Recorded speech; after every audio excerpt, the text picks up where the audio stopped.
നാമനിർദ്ദേശ പത്രിക നൽകാനുള്ള അവസാന തീയതിക്ക് ദിവസങ്ങൾ മാത്രം ബാക്കി നിൽക്കെ ദില്ലിയിലെ കോൺഗ്രസിൽ കലാപമാണ്.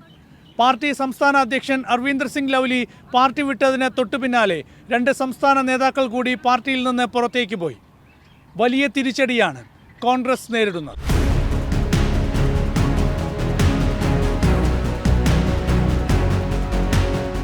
ദില്ലിയിൽ BJPക്കെതിരെ യോജിച്ച മുന്നേറ്റമെന്ന ലക്ഷ്യത്തോടെയാണ് കോൺഗ്രസ് ആം ആദ്മി പാർട്ടിയുമായി സഖ്യമുണ്ടാക്കിയത്. കോൺഗ്രസിനെ അഴിമതി പാർട്ടി എന്ന് വിളിച്ച് ദില്ലിയിലെ ഷീലാ ദീക്ഷിത് സർക്കാരിനെ അട്ടിമറിച്ച പുതിയ കാല നേതാവാണ് അരവിന്ദ് കെജ്രിവാൾ. ധാർമ്മികമായി കെജ്രിവാളുമായി കോൺഗ്രസിന് അടുക്കാനാകില്ല. പക്ഷേ രാഷ്ട്രീയമായി തനിച്ച് BJPയെ നേരിടാനുള്ള ശേഷിയും ദില്ലിയിൽ കോൺഗ്രസിനില്ല. ഇതാണ് കോൺഗ്രസ് ആം ആദ്മി പാർട്ടി സഖ്യത്തിന് കാരണം. അതുപക്ഷേ തെരഞ്ഞെടുപ്പിനിടയിൽ ബൂമറാങ് പോലെ കോൺഗ്രസിനെ തിരിച്ചടിക്കുകയാണ്. നമ്മൾ വോട്ട് പെർസെൻറ്റേജ് നോക്കിയാൽ ഈ 2 അലയൻസോടെ 2019 വെച്ച് നോക്കിയാൽ ഒരിക്കലും BJPയുടെ 56% എത്തുന്നില്ല. കാരണം കോൺഗ്രസിന് 18, ആം ആദ്മി പാർട്ടിക്ക് 22. 2 പാർട്ടിയോടെ ചേർത്ത് നിർത്തിയാൽ തന്നെ 40% ഉണ്ടായിരുന്നുള്ളൂ. പക്ഷേ പൊതുവേ ഒരു പ്രതിപക്ഷ ഐക്യം വരുന്നതും ഈ 2 പാർട്ടികളും, ആം ആദ്മി പാർട്ടിയുടെ മിഷനറി നല്ലതാണ്, അല്ലെങ്കിൽ അവരുടെ തിരഞ്ഞെടുപ്പിൽ നേതാക്കളുണ്ട്, അരവിന്ദ് കെജ്രിവാളിനെ പോലുള്ള ആൾക്കാരുണ്ട്, അതെല്ലാം കൂടെ വന്നു കഴിഞ്ഞാൽ BJP അത്യാവശ്യം തളയ്ക്കാൻ പറ്റുമെന്നുള്ളൊരു ധാരണയിലാണ് വന്നിരുന്നത്.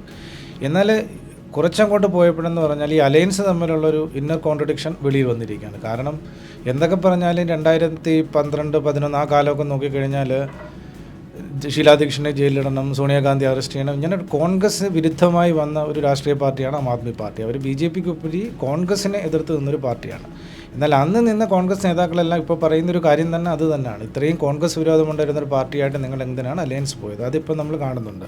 PCC പ്രസിഡന്റ് പോയി, അതുപോലെ തന്നെ പ്രധാനപ്പെട്ട 2 ലോക്സഭാ മണ്ഡലങ്ങളിൽ നിരീക്ഷകരായി വെച്ചിരുന്ന 2 പേര് BJPയിൽ പോയി. അങ്ങനെ കോൺഗ്രസിനെ സംബന്ധിച്ചിടത്തോളം വളരെ പറഞ്ഞതുപോലെ ആൾക്കാർ പൊയ്ക്കൊണ്ടിരിക്കുകയാണ്. അത് കോൺഗ്രസിനൊരു വലിയ തട്ടുകേട് തന്നെയാണ്.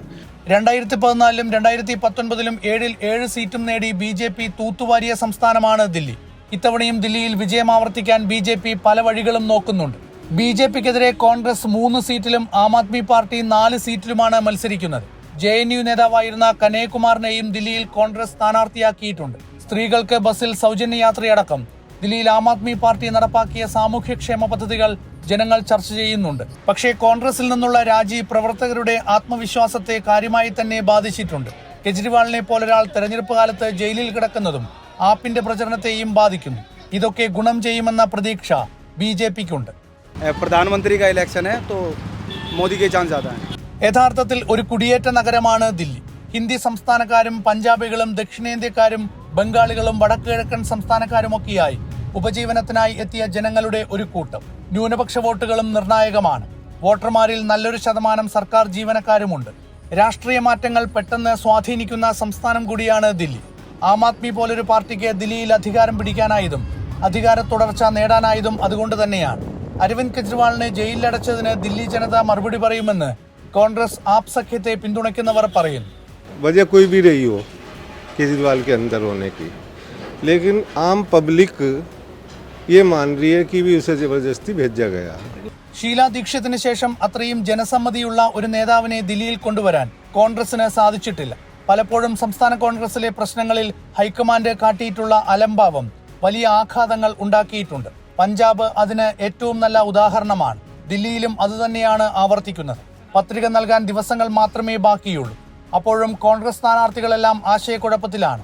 ഈ സാഹചര്യങ്ങൾ മുതലാക്കി ദില്ലിയിൽ വിജയം ആവർത്തിക്കാനുള്ള തന്ത്രങ്ങൾ BJP പയറ്റുകയും ചെയ്യുന്നു.